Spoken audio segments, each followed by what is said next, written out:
Then we can allow you to go, Bango. Yes. And Karimi, you came forward with, I don't know whether you follow the normal something, but, well, order, please, order, please. Order, please, order, please. Whatever is the case,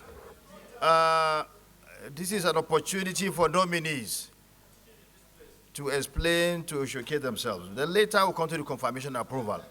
So, Mr. Nominee, you can please answer the question so that and then you bow and go. I represent Kaduna North. I am from Kaduna State. Let me start by congratulating the nominee for his nomination as a Minister of the Federal Republic. I wish to further inform this Senate that the resolve of the 3 senators from Kaduna State, in consultation with the people of Kaduna State from across the political divide, have resolved and agreed that we should support the nomination of this very important nominee. Furthermore, the nominee is from Kaduna State, an bona fide indigenous of Kaduna State. Secondly, he appeared before these hallowed chambers sometimes in 2003, and he was screened and cleared. And precisely, he is a person that is well known nationally and internationally. He has the capacity to continue with the good deed he's been doing while he was a minister. In this regard, I want to urge the Senate to consider this, and also, based on the established precedents that was established yesterday, in respect of his colleagues, the 2 governors who came and appeared before us. Nobody asked them questions. Because of their pedigree, they were asked to take a bow and go. We therefore, I urge the Senate, even with the questions that was asked, that the Senate do ask the nominee to take a bow and go. We know him, we know he's capable. Thank you, Mr. President. Senator Karimi. Rating agencies and the necessary security agencies, they will handle it on their own, and they will be so advised. Ours is just to screen, but we've noted the petitions. The distinguished senators for the very warm remarks made on my person and on my public service record. I want to convey my gratitude to the Senate for this recognition. My brother, the distinguished senator from Zamfara State and our former chairman of the Governors Forum, asked 3 questions, all centered around the electricity supply industry. I will take them together because they are all connected. My brother asked about how do we ramp up generation and distribution?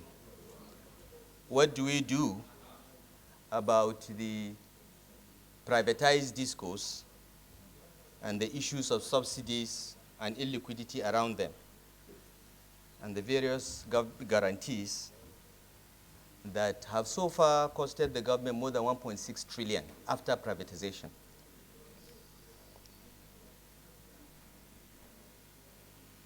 Your Excellencies, the electricity supply situation in Nigeria has defied every government for 60 years. It has defied every president. President Asiwaju Bola Ahmed Tinubu is committed to ensuring that Nigeria has stable and reliable electricity supply. Because without electricity, industrialization is a pipe dream. Without electricity, even agriculture today is not a viable proposition. So he's committed to that, and he has asked me to work with him to address these problems. And I will do my best to do so. Your Excellencies, right now Nigeria has about 13,000 megawatts of installed generation capacity. but we hardly do more than 4,000 or 5,000 megawatts. So to improve generation, the first order of business is to look at what is constraining the full production of electricity from these 13,000 megawatts. Why do we have 13,000 installed and only 4,000 or 5,000 being produced? Many of the generation stations cannot produce because of poor supply of gas. 80% of our generation is from gas, and the balance is hydro. The gas-fired stations often don't have supply of gas. There are power stations that have been completed 2 or 3 years ago, and they have produced nothing because there is no gas supply. So that's another thing that must be addressed. We must ensure that gas and power are together under one roof for this issue of gas supply, which has persisted for over 20 years, to be resolved. But Your Excellency, even if we are able to generate 13,000 megawatts today, our transmission infrastructure can only do 5,000, maybe 6,000 at best. So the second major constraint to electricity supply in Nigeria is the transmission infrastructure. We need to close the loop in our transmission system so that the 13 system collapses we had in 2022 are not repeated again in our history. And this can be done. There is money to expand the transmission infrastructure. We just need to organize ourselves, remove politics from transmission procurement, and focus on improving our transmission infrastructure. The third problem is distribution. In 2013, we privatized our distribution companies, 11 of them, 60% to the private sector, 40% to be held by government. The idea is that the 40% is supposed to be listed on the stock exchange so that every Nigerian will be a shareholder in these companies. But that has not happened. 10 years after privatization, the government is still, in one way or the other, subsidizing electricity. As I said, the last time we checked, it was about 1.6 trillion in a privatized environment. This is unsustainable and unacceptable. But what do we do with the distribution companies? They have been privatized. About 5 or 6 of them are under receivership because those that bought the companies borrowed from banks and have not been paying the banks. So the banks have taken over 5 or 6 of them. And the last time we did a stress test on the distribution companies, only about 3 of them out of 11 are doing well. So there is a lot of work to be done regarding distribution because distribution is the last end of the electricity supply chain. If it does not work, if they don't collect money, if they don't have enough metering, then they would not be able to pay for power supplied by the generation companies. And when they are unable to pay, the gap is what the government now pays. Otherwise, they will invoke the partial risk guarantee posted by the federal government of Nigeria. So this is a major problem and has to be addressed. But in the short term, the liquidity situation in the electricity supply industry has to be looked at. Tariffs must be cost reflective, and even the ownership of these distribution companies may have to change because right now the banks own about 6 of them. They control 60% of the shares, and banks are not good at running companies. They are good at taking out whatever they need to recover their loan. So we intend, if given the opportunity, to sit and work out a system in which perhaps we'll be able to attract fresh capital, fresh new investors with technical and financial capacity into the distribution chain so that it can be expanded. The opportunity to do so exists because 6, as I said, out of the 11 are in receivership. 3 are doing okay. The others 50-50, but a holistic approach is needed. And Your Excellencies, this is a problem that requires the support of everyone. It's not just Mr. President who will lead from the front, but also the National Assembly.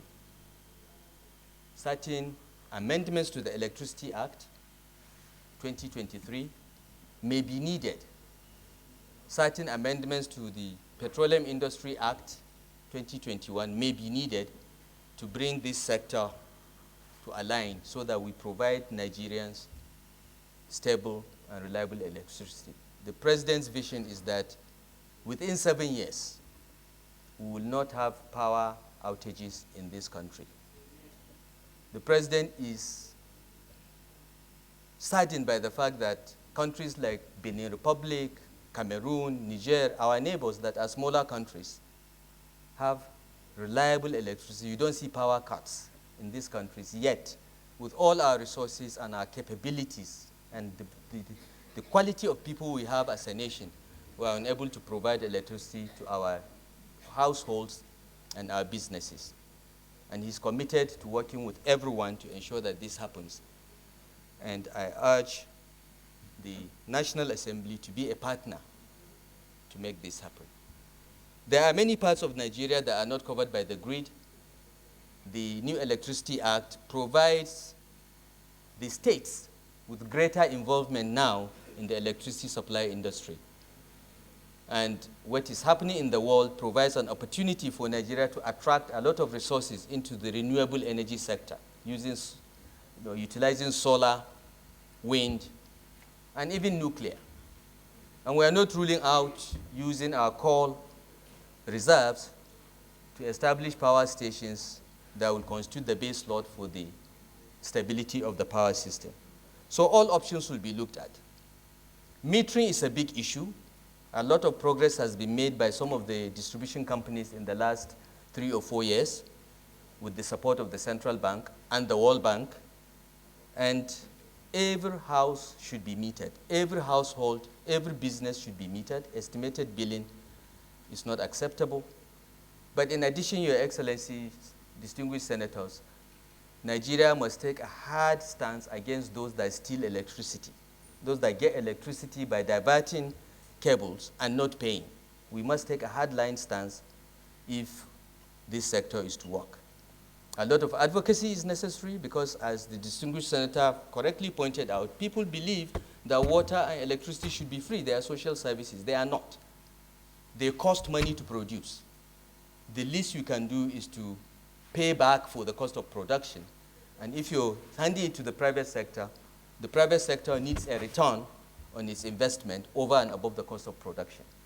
This was the intention of the Electric Power Sector Reform Act of 2005, which this National Assembly enacted, and it is continued in the Electric Power Sector Reform Act of 2023.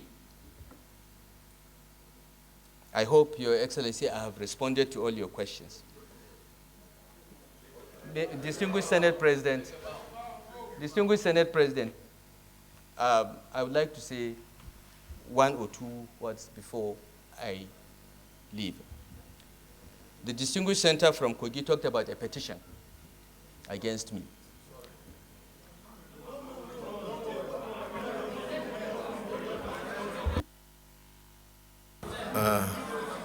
Distinguished colleagues,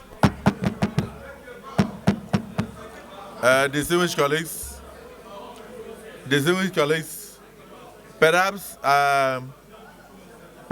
I should inform you that I've received petitions from many other people in respect of other nominees. But this is not where we are to deal with petitions. Our job here is to screen. And then, of course, we can refer petitions to where petitions will be dealt with. These are the nominees of Mr. President. If it is something that is a formal petition before the Senate, we will look at it formally. But there are certain petitions we have to refer back to either the presidency or security agencies to look at. And that has nothing to do with us. So I think by the time we are going into the issue of confirmation and approval, we will be so advised. So I will want to plead with my brother to take a bow. Take a bow. So don't bother about. Thank you.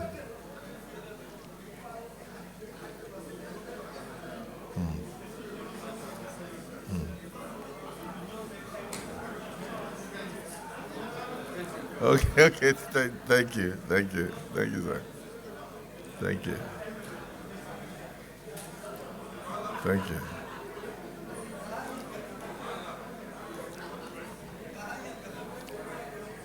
Thank you, Mr. President.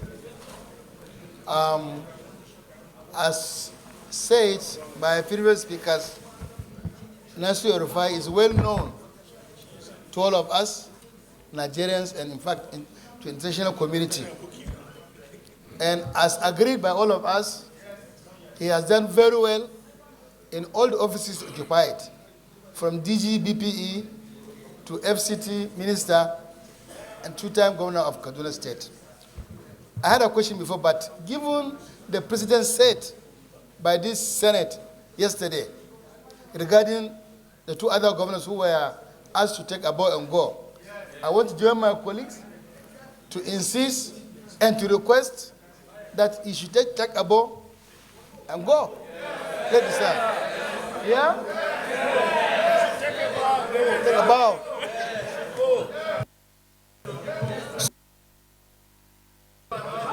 I just submit. Thank you very much. Order, please. I think we have gotten enough questions. Distinguished colleagues, my name is Mohammed Sani Musa, representing Niger East Senatorial District. Everybody here will attest to the credibility of the nominee when it comes to performance in every assignment he has undertaken for this country. And he is not different from any other one that have also performed in other places. There were two governors that have been here for screening, and there was a precedent. And that precedent, as a convention in chambers like this, must be sustained. And as such, I want to propose that Nasuiru El-rufai should take his bow and go. And then all other things can be determined when we come to the confirmation stage. Thank you, Mr. President.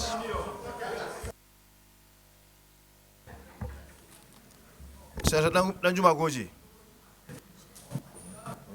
Carry me Sunday. I represent Kogi West. My Excellency Governor Nasuiru El-rufai, your performance in any office you find yourself in this country has been outstanding. In BPE, your record is there. In FCT as a minister, your record is there. And as two-time governor of Kaduna State, you did well. But I have a very strong petition against you that borders on security, unity, and cohesiveness of Nigerian nation. And I think that petition has to be considered along in this screening exercise.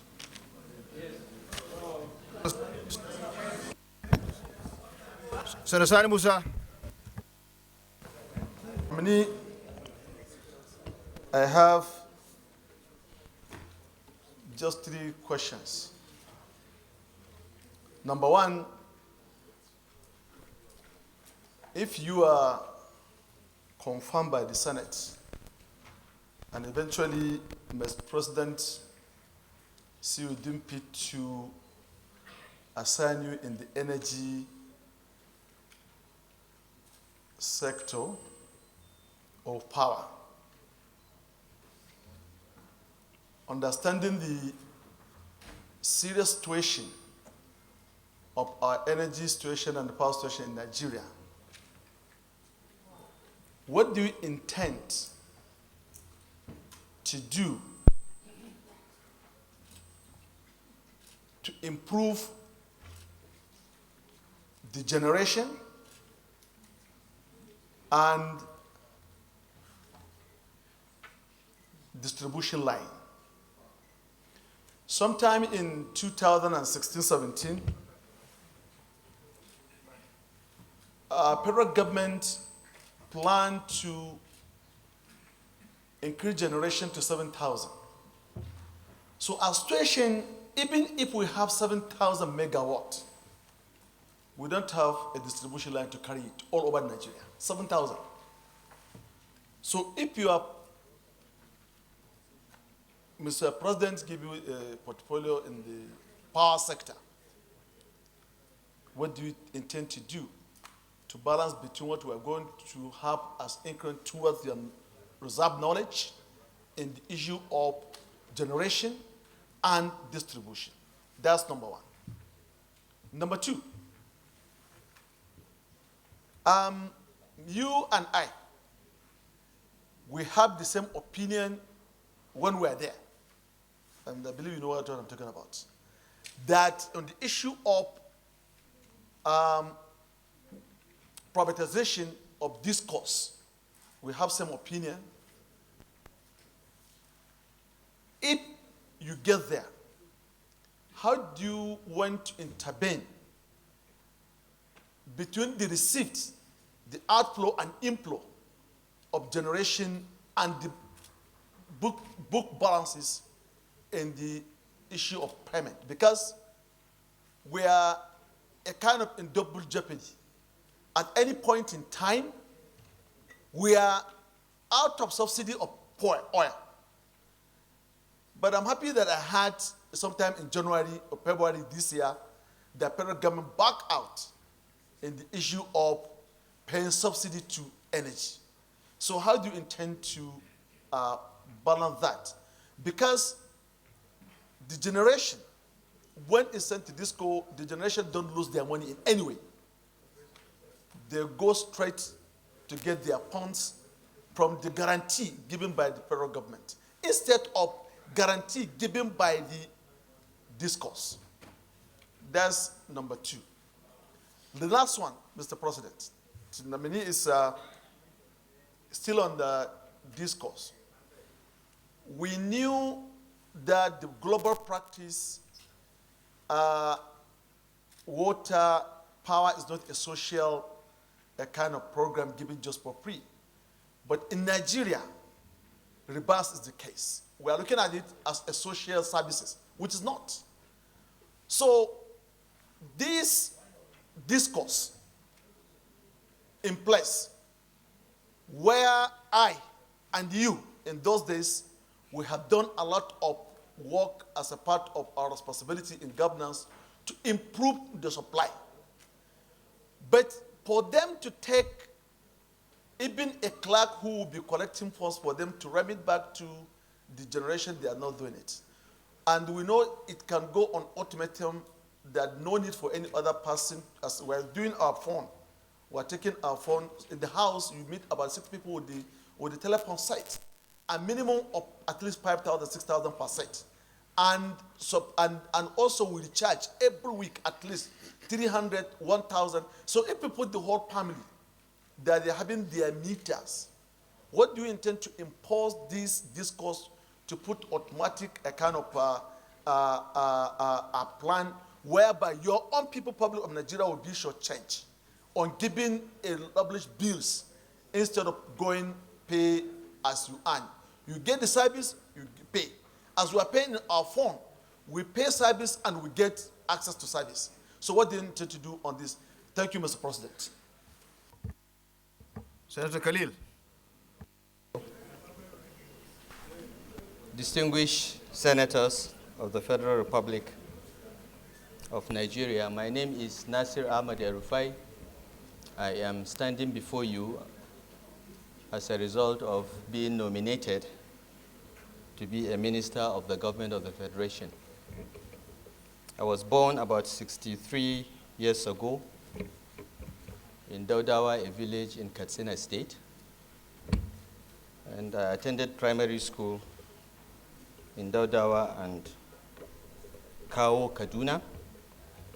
Then went to Barewa College between 1972 and 1976.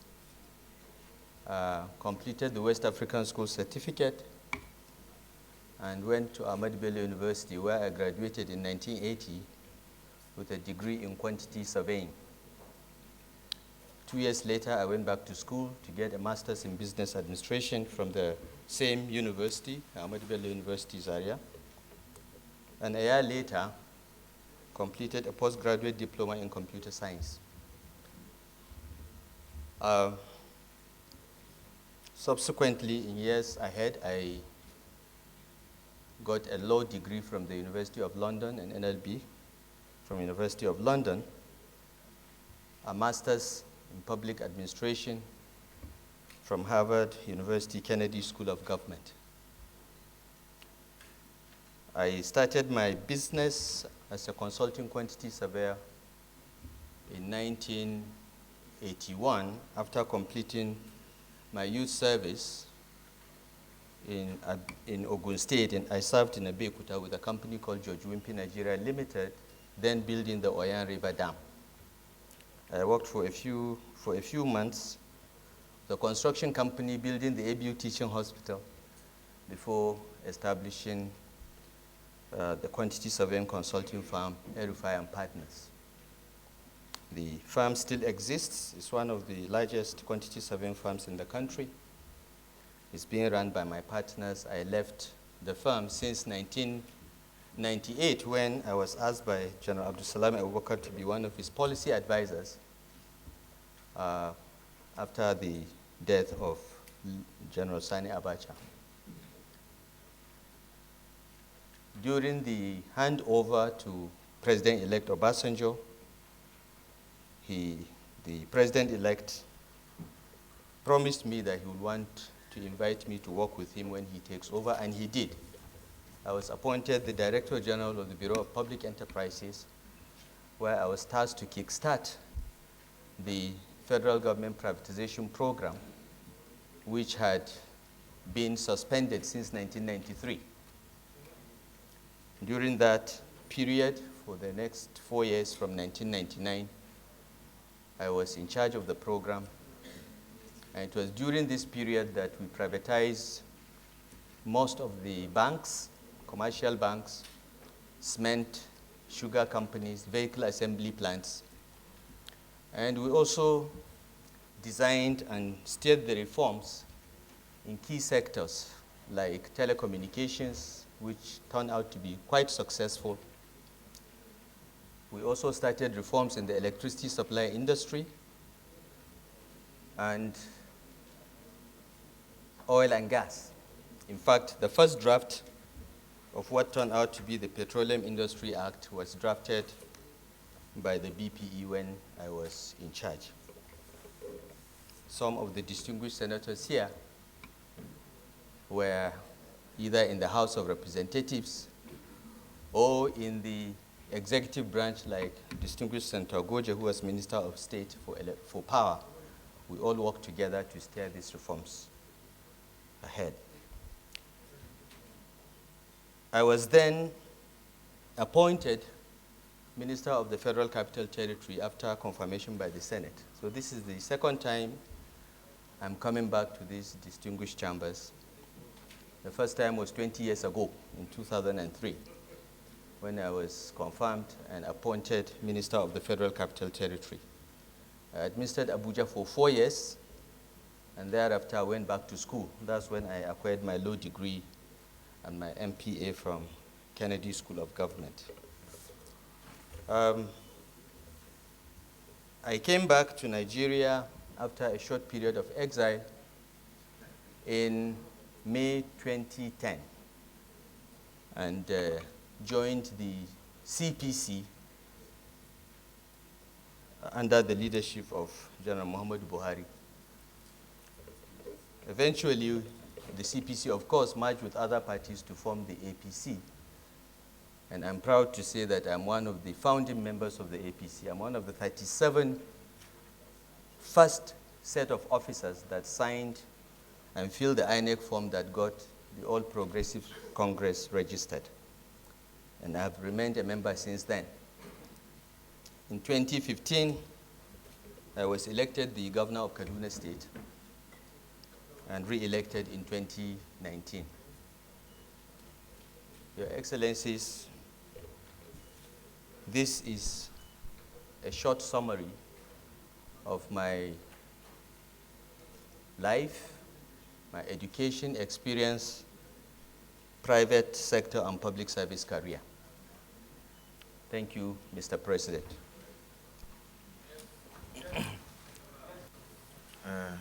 Santiago. So, Your Excellency, you are welcome.